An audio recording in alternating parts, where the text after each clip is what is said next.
नमस्कार साथियों, मैं पंकज और आप देख रहे हैं बुद्धम न्यूज।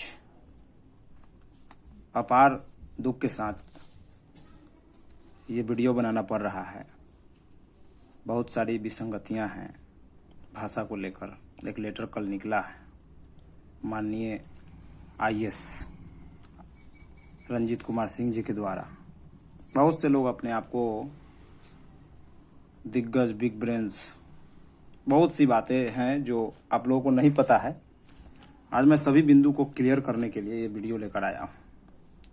पूरे बिहार में किसी को पता नहीं है कि भाषा को लेकर मैंने क्या किया है और भाषा को लेकर क्या क्या तांडव हुआ है और क्या क्या मैंने परेशानियां झेली थी इससे बिफोर में, इससे पहले। मैं सभी बिंदु को लेकर आपके वीडियो आपके पास समक्ष हूँ, आज आपके पास उपस्थित हूँ। सबसे पहले ये 27 दिसंबर का आपको एक लेटर दिख रहा है।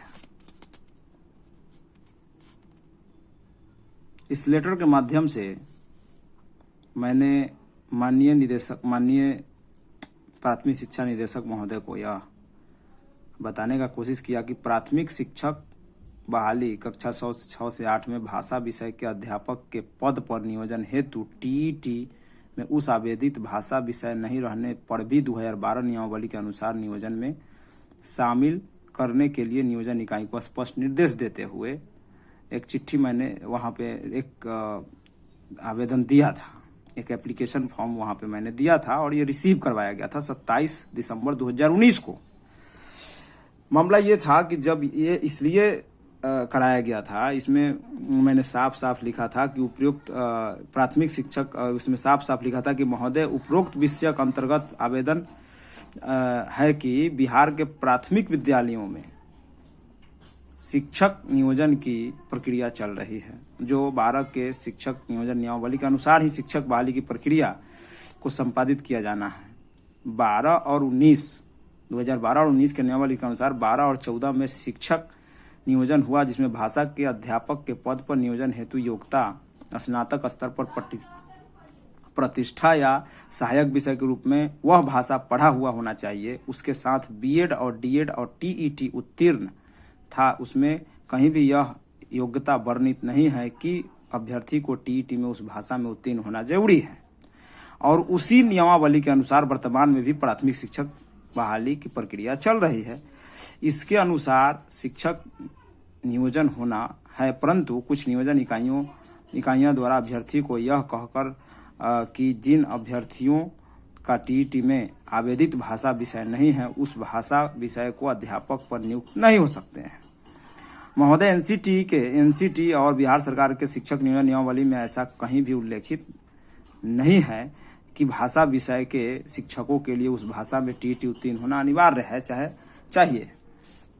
महोदय, पूर्व की बहाली में भी शिक्षा विभाग द्वारा मार्गदर्शन मांगा जा चुका है, जिसमें शिक्षा विभाग द्वारा स्पष्ट किया जा चुका है कि ऐसे अभ्यर्थी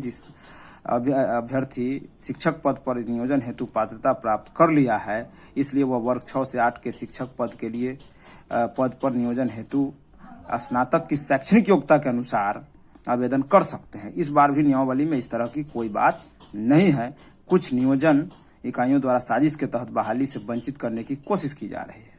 अतः श्रीमान से नम्र निवेदन है कि उपयुक्त नियोजन इकाइयों को स्पष्ट रूप से लिखित में निर्देश जारी करें। जिन अभ्यर्थियों का स्नातक में भाषा विषय को प्रतिष्ठा ऑनर्स सहायक विषय सब्सिडरी के रूप में पढ़े हुए हैं, उन्हें टीईटी के में उल्लेखित विषयों के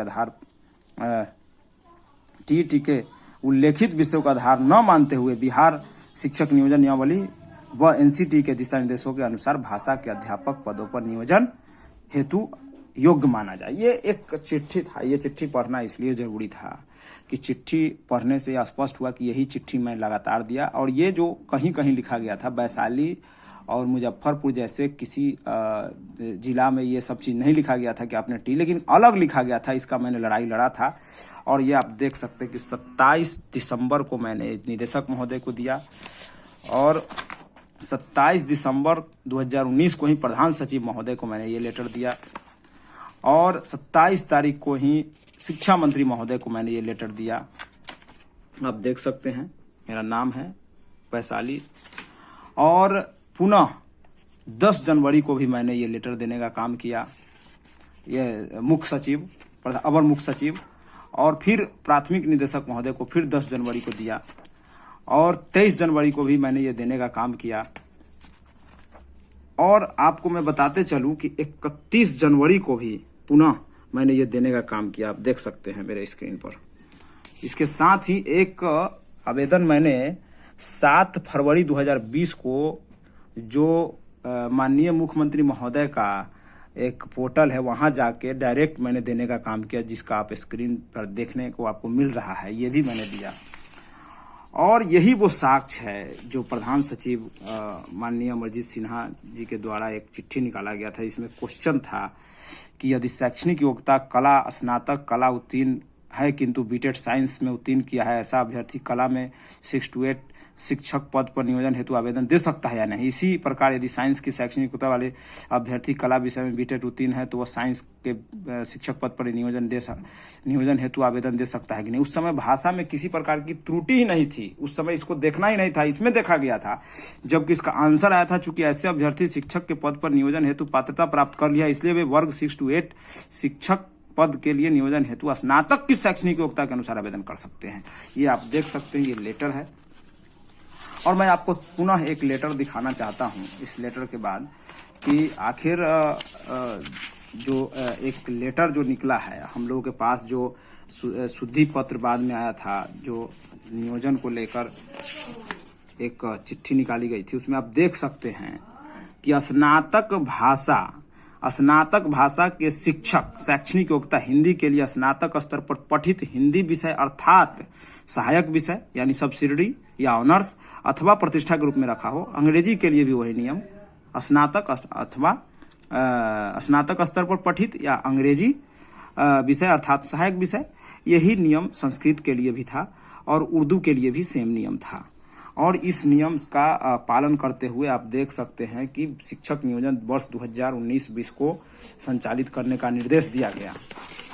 ये तो निकला था पहले, लेकिन मैं आपको एक बात और बताना चाहूँगा। ये लेटर जो है, ये जो प्रधान सचिव का जो आप लेटर देख रहे हैं माननीय, ये लेटर मैंने ही रंजीत सर को दिया था। रंजीत सर इससे अनभिज्ञ थे और रंजीत सर उसके बाद फेसबुक पे आके 27 अगस्त 2020 को मेरे ही कहने के अनुसार, मैं इसका एकदम प्रूफ इसलिए रख लिया हूँ, किसी के पास 1 मिनट 2 मिनट लिखा हुआ है, चूंकि उसी समय स्क्रीनशॉट मार के रख लिया गया था, लेकिन मैं बाद में लिया इसलिए उसमें डेट लिखा हुआ है 27 अगस्त 2020 को ऑनलाइन। इसमें देखिए रंजीत कुमार सिंह जी क्या कह रहे हैं कि ऑनलाइन आपत्ति में नगर निकाय आज ऑप्शन में आ जाएगा। जो ग्रेजुएशन इंग्लिश से किए हैं और टीईटी इंग्लिश नहीं है, टीईटी में इंग्लिश नहीं है, फिर भी इंग्लिश टीचर बनेंगे। रेस्ट सब्जेक्ट में भी ऐसा ही होगा। ये देख लीजिए आप देखने, ये रंजीत सर को मैंने ही ये चिट्ठी निकलवाया था। ये जो आप देख रहे हैं ये चिट्ठी नहीं है, ये फेसबुक पर लिखा गया था। इसके अनुसार जितने भी जगह पर जो अन्य जिलों में जो लिख दिया गया था कि टीटी में अंग्रेजी नहीं, उसको सुधार के प्रोविजनल मेरिट लिस्ट निकाला गया। उसके बाद फाइनल मेरिट लिस्ट निकाला गया। उसके बाद मेरा तो काउंसलिंग भी हो चुका है वैशाली ब्लॉक के लिए।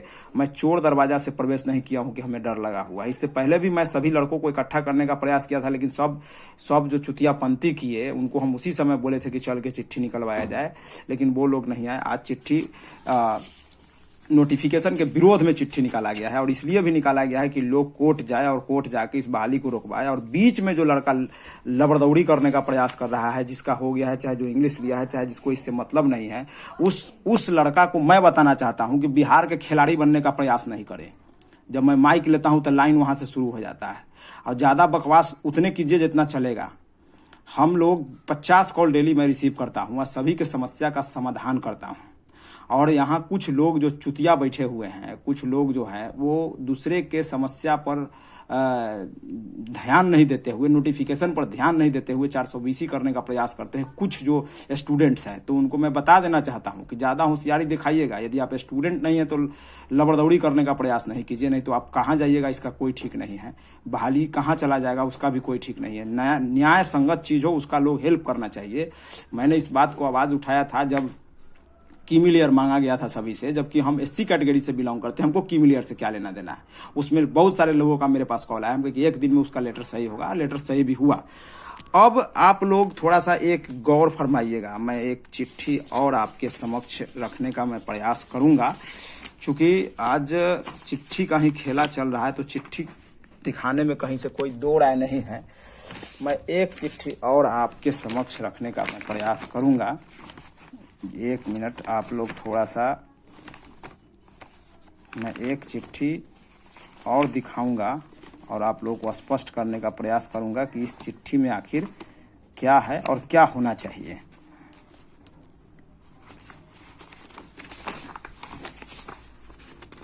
जी हाँ, चिट्ठी मेरे पास है। मैं आप लोगों को बता देता हूं कि ये 25/9/2019 का चिट्ठी है। ये चिट्ठी मैंने ही इसको ड्राफ्टिंग करवाया था। ये 2 number column SC ST PH महिला को TET में 50% अंक प्राप्त होने पर नियोजन हेतु मान्य करने के संबंध में मैं आप लोगों को एक ध्यान दिलाना चाहूँगा कि वर्ष 2011 में जब SC ST का रिजल्ट हुआ था उस समय 55% पर था और नियम यही था कि 55 से ऊपर वालों को और 70 से नीचे वालों को 2 अंक दिए जाएंगे। तो 55 से ऊपर 70 से नीचे 2 अंक का प्रावधान था। उसमें 82 वालों का मामला फंस गया था। वो भी चिट्ठी मेरे पास उपलब्ध है। तो लड़का लोग कुछ कोर्ट चला गया, चाहे कुछ लोग चला गया शरण में, चला गया सरकार के शरण में चला गया कि भाई इस तरह से नहीं होना चाहिए। तो लोग कहा कि चलिए भाई इस पर भी ध्यान देने की ज़रूरत है, चूँकि इससे दिक्कत होती है। तो सरकार ने एक दिशा निर्देश निकाला कि भाई आप 82 नंबर पे तो पास कर गए हैं, ठीक है, लेकिन आपको 2 अंक वेटेज नहीं दिया जाएगा। जब बिहार TET 2017 हुआ तो बिहार TET 2017 में आप ये बताइए कि ये चिट्ठी मेरे पास है, ये 82 अंक वाला जो है कि सामान्य कोटि की महिला TET उत्तीर्ण 82 अंक की है, उसे उत्तीर्ण माना जाए या अनुत्तीर्ण के संबंध में मार्गदर्शन दिया गया था, जिसमें साफ साफ लिखा गया था कि उसे उत्तीर्ण माना जाए लेकिन 2 अंक नहीं दिया जाए। आप ये बताइए, आज जो लेटर निकाला गया है रंजीत सर के द्वारा, उसमें ये कहा गया है कि आप ये 2012 से पहले हुआ, 2012 के नियमावली में हुआ, लेकिन 17 में जब हम TET लिए, बढ़िया समझिएगा, अच्छा से इस बात को कान खोल के सुनिएगा आप लोग। जब उनका कहना है कि 2012 के नियमावली से नियोजन हुआ, लेकिन इससे पहले जो बहाल हुए कोई दिक्कत नहीं है, लेकिन हम 2017 में TET लिए तो 2017 के अनुसार हम इस चीज़ को खोजेंगे। तो आप ये बताइए कि 2017 में जब आप TET लिया, 50% पर SC ST PH का रिजल्ट हुआ, तो उसको आप 2 अंक नहीं देने का लेटर कैसे निकाल दिए आप? जब नया चीज आया तो उसको 2 अंक देने का आपने पीछे का ये चिट्ठी का हवाला दिए। जब इसमें एक चिट्ठी का हवाला देके आप 2 अंक नहीं देने का लेटर निकालिएगा और एक तरफ आप 2 अंक नहीं देने का लेटर निकालिएगा और एक तरफ आप अमरजीत सिन्हा के लेटर को आप तारोतार करने का प्रयास किए हैं, तो ये सबसे बड़ा, इसका तो मैं घोर निंदा करता हूं। आपसे आग्रह रिक्वेस्ट भी करता हूं कि पुनः आप इस पर विचार करके जितना जल्दी हो सके इसको आप खत्म कीजिए, नहीं तो प्रोविजनल फाइनल मेरिट लिस्ट और प्रोविजनल मेरिट लिस्ट में आपको छांटना चाहिए था। आप बंध गए हैं इस मामला से और बीच में आके जो तेला बेला शुरू किए हैं, ये चलने लायक नहीं है। और आपको लोग बिग ब्रेन समझते होंगे। आप एक IAS हैं, बहुत अच्छे हैं, मैं आपको सम्मान करता हूं, आप हमको पहचानते भी हैं, लेकिन इसका मतलब नहीं कि आप सब कुछ है। You are not everything. आपने ही बोला था कि 60% से कम वाले TET वाले SC ST के लोग जनरल में नहीं जाएंगे। आपको ये जानकारी नहीं था। मैंने आपके वीडियो को काउंटर किया था और आपने ही बोला था कि 800 पर भाग होगा, तब मैंने आपके ही बात को मैंने काउंटर किया था। मेरा वीडियो मैंने लिंक में है, आप जाके देख सकते हैं। मैं विशेष नहीं कहना चाहूँगा, मैं सभी साथियों से आग्रह करना चाहूँगा कि दिक्कत हो, मेरा मोबाइल नंबर 9955552814 है और सभी लोग एकजुटता बना के सचिवालय में चलने का काम करें शुक्रवार को, और शुक्रवार से शनिवार के बीच में अपना काम कराएं और सरकार से ये जवाब ले कि जो ऑलरेडी नियोजन में काउंसलिंग जिसका हो चुका है, जिसका प्रोविजनल मेरिट लिस्ट में आप नहीं छांटे हैं, फाइनल में नहीं छांटे हैं, और उसको अब छांटने का कहां से औचित्य बनता है। धन्यवाद।